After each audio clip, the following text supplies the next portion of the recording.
Good morning class eighth. हम लोगों ने जहाँ छोड़ा था कल कि strength of different types of threads and fibres को हमने थोड़ा चेक किया था कि किस तरह से स्ट्रेंथ हम इनकी निकाल सकते हैं। अब अगला जो टॉपिक है वो है polyesters and acrylics. Polyester is another synthetic fibre. Fibres made from this fibre does not get wrinkled easily. तो ये रिंकल फ्री फाइबर है। रिंकल मतलब जो एक तरह से सिलबट्टे से पड़ जाते हैं, कहते हैं ना हम लोग। जैसे कॉटन है, कॉटन के कपड़े में क्या हो जाता है, उसको प्रेस करना पड़ता है बहुत अच्छी तरह से। तो एक्रेलिक्स जो हैं वो रिंकल फ्री होते हैं।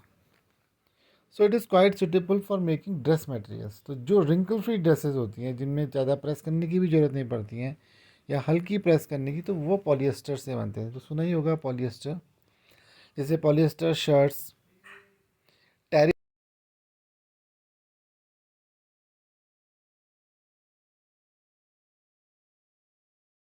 Can be woven like any other yarn. किसी और यार्न की तरह भी इसको वो इसको बनाया था। टेरिलीन, तो टेरिलीन क्या है? एक फाइब्रिक, एक सिंथेटिक फाइबर है जिसका कि कपड़े बनाने के लिए भी यूज़ किया जाता है। अब तो ये पॉलिएस्टर के कपड़े हम लोगों ने सुने ही हैं। एक्चुअली में कॉटन प्लस पॉलिएस्टर मिक्स भी बनाए जाते हैं। अब इसका फ़ायदा क्या है? ये थोड़े से रिंकल फ्री होता है। रिंकल फ्री होते हैं इसका मतलब इनको प्रेस करना इजी होता है। हल्की लाइट प्रेस कर दी, कम वार्म करके, तो ये इजीली प्रेस हो जाते हैं। क्योंकि हम देखते हैं कि हमारे कॉटन के जो कपड़े हैं उनको काफ़ी मेहनत करनी पड़ती है। PET, my mother always buy PET bottles and PET jars for storing rice and sugar. What PET stands for, या what PET is? PET is polyethylene tetraphthalate। Tera, tetra नहीं, सॉरी, टेरा है, टेरापैथलेट। Polyethylene टेरापैथलेट, PET। ये भी एक तरह का क्या है? पॉलिएस्टर है। It is use for making bottles, utensils, films, wires and many other useful products. PET। अब हम अगर अपने चारों ओर देखें तो बहुत सारी चीज़ें हमें प्लास्टिक की दिखती हैं, पॉलिएस्टर्स की दिखती हैं। पॉलिएस्टर मतलब पॉली और प्लस ईस्टर। अब इसको हम तोड़ देते हैं। ईस्टर्स क्या होते हैं? ईस्टर्स भी एक केमिकल सब्सटेंस, जैसे एसिड्स होते हैं, अल्कोहल्स होते हैं, उसी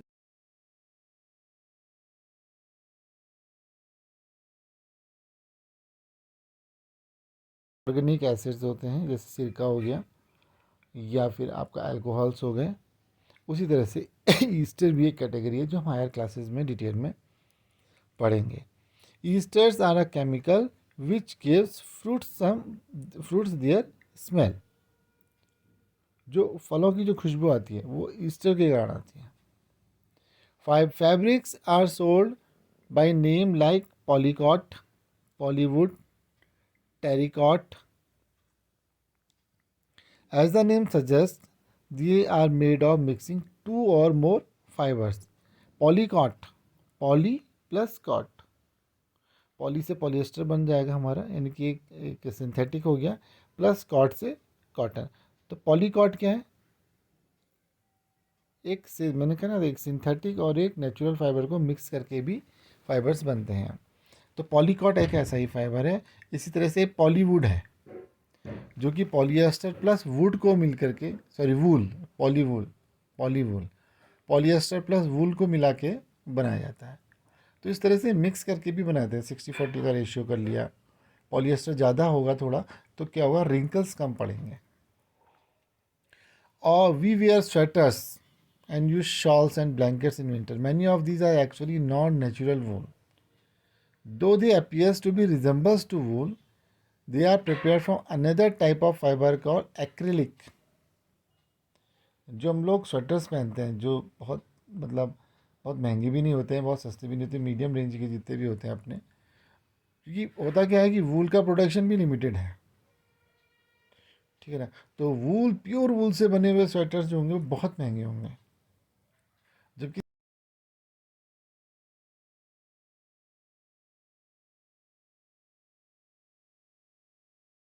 whereas clothes made from acrylics are relatively cheap. They are available in a variety of colors. Synthetic fibers are more durable and affordable, which makes them popular than natural fibers. तो synthetic fibres का एक फ़ायदा है कि एक तो chemical है, factories में जितना चाहो बना लो, ठीक है, और ड्यूरेबल भी ज़्यादा हो जाएंगे। तो ये कौन सा फाइबर ज़्यादातर यूज होता है, वो है एक्रेलिक।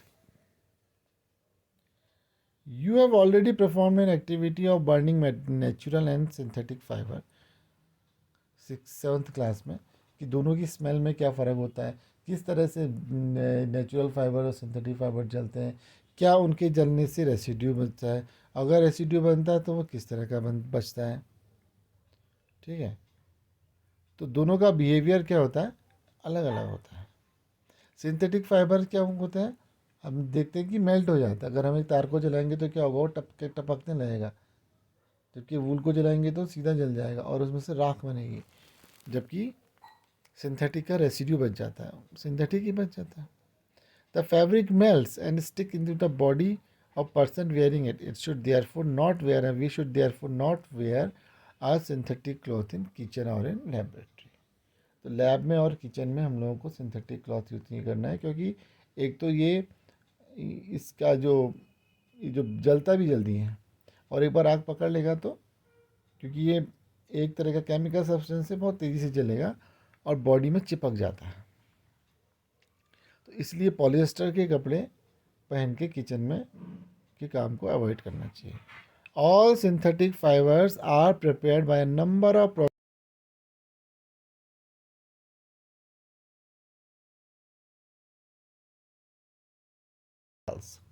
तो सब किससे बनते हैं, पेट्रोकेमिकल से। Petrochemical is an organic substance. Characteristics of synthetic fibre के कैरेक्टरिस्टिक क्या होता है, कैरेक्टरिस्टिक सबसे बढ़िया, सिंथेटिक फाइबर से, अगर प्योर सिंथेटिक फाइबर से हमारी अम्ब्रेला बनी होती है, रेन कोट्स बनते हैं, ठीक है। तो एक तो क्या होते हैं, लेस एक्सपेंसिव होते हैं, जल्दी सूख जाते हैं, they dry up quickly, they are durable, long time तक चलते हैं, लेस एक्सपेंसिव होते हैं, readily available and easy to maintain. तो ये इनकी मेन कैरेक्टरिस्टिक्स हैं।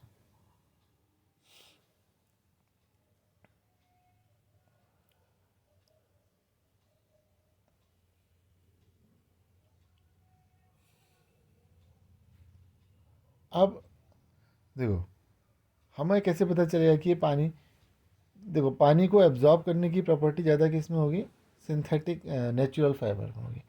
क्या एक्सपेरिमेंट कर सकते हैं, एक फिक्स साइज़ के दो ले लो, एक अपना सिंथेटिक का ले लीजिए और एक आपका इसमें सिंथेटिक मिक्स है, या एक कॉटन का ले लेंगे। दोनों को क्या करेंगे हम, एक सेम अमाउंट ऑफ वाटर में दोनों को सोक करेंगे, सोक करने के बाद बाहर निकालेंगे, तो देखेंगे कि जो पानी का लेवल कम किस में हो गया, जो हमारा नेचुरल फाइबर।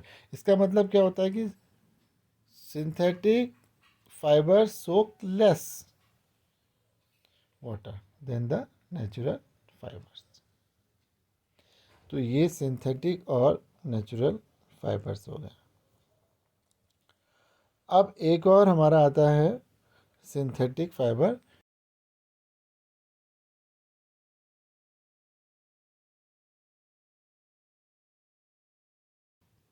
हमने आर्टिकल्स देखे हुए हैं अपने चारों। प्लास्टिक भी क्या है, पॉलीमर है, but all plastics do not have the same type of arrangement. कुछ में ये लीनियर अरेंजमेंट्स होते हैं। हमने कहा ना कि कोई भी मटेरियल बनता है तो वो आपका एक केमिकल सब्सटेंस को लिंक करके बनता है, एक दूसरे से जोड़ के बनता है। अब जोड़ने के दो तरीके होते हैं। प्लास्टिक के केस में दो तरीके दिए हुए हैं, सपोज एक लीनियर लिंकिंग है और एक क्रॉस लिंकिंग है। लिंक और उसके अरेंजमेंट अलग अलग होंगे। Linear linking and cross-linking arrangement. In some it is linear, where in some it is cross-linked. Plastic articles are available in all possible shape and size. ये हमको मालूम ही है. The fact is that, have you ever wondered how this is possible? देखो, कोई भी shape या size में आने के लिए सबसे ज़रूरी क्या है, उनकी मोल्डिंग होनी चाहिए, इजीली रिसाइकल हो जानी चाहिए, रीयूज, कलर, मेल्ट, रोल्ड, ये सारी प्रॉपर्टीज़ अगर होंगी तो उसको हम किसी भी साइज में ढाल सकते हैं. ठीक है. That is why we find the variety of uses. Polythene जो प्लास्टिक है वो हम लोगों ने पॉलीथीन बोलते हैं जिसमें हम अपना सामान कैरी करते हैं. तो पॉलीथीन को अगर हम थोड़ा ठीक से बोलेंगे तो पॉलीएथीन.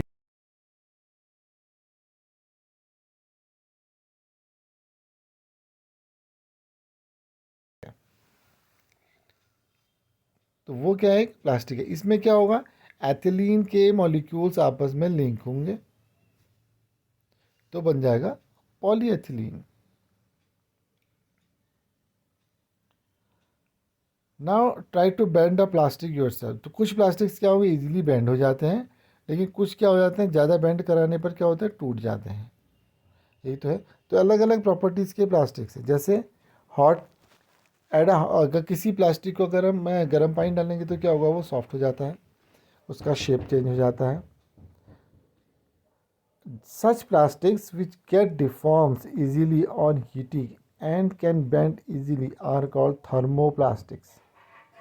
Polyethylenes and PVC. PVC का फुल फॉर्म है polyvinyl chloride.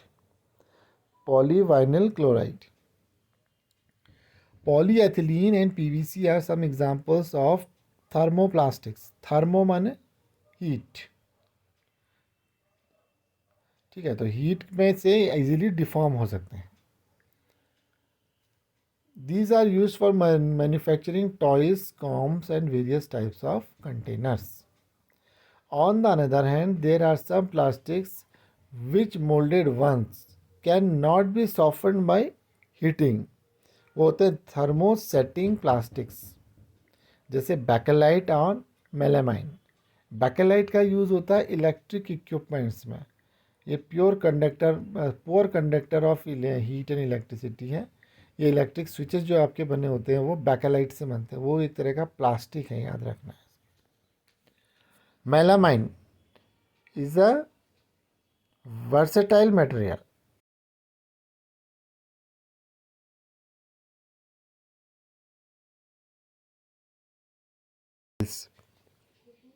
Kitchen wares and fabrics which resist fires. ठीक है. तो थर्मोप्लास्टिक्स एंड थर्मोसेटिंग प्लास्टिक्स.